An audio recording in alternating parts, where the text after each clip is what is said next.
இந்த உலகத்தில் 1,24,000 நபிமார்களை அல்லாஹ் அனுப்பியதாக நாம் கேள்விப்பட்டிருக்கிறோம். ஆனால் அவர்கள் எல்லாரின் செய்தி என்ன தெரியுமா? ஒரே ஒரு செய்திதான்.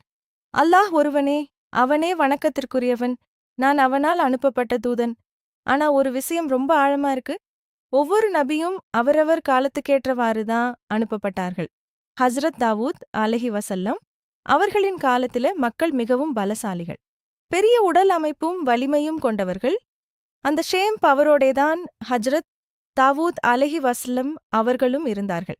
இரும்பை கூட மெழுகை போல வளைத்தவர். ஹஜ்ரத் மூசா அலைஹி வஸல்லம் அவர்களின் காலத்தில் மக்கள் மாந்திரீகம், மாயாஜாலம் இவைகளில் எக்ஸ்பர்ட்.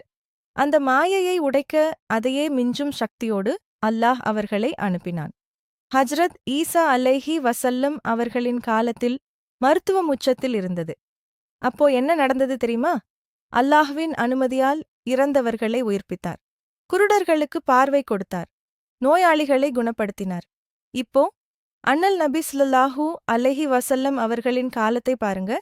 அந்த சமுதாயம் கவிதையில் வாழ்ந்த சமுதாயம். சண்டை போட்டாலும் கவிதையிலேயே சண்டை போட்டார்கள். ஆனா அந்த சமுதாயத்துக்கு நடுவில் கவிஞராக இல்லாத ஒருவருக்கு அல்லாஹ் ஒரு அற்புதத்தை கொடுத்தான்.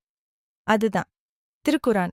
அது ஒரு சாதாரண புத்தகம் இல்ல, ஒரு காவியம், ஒரு அதிசயம்.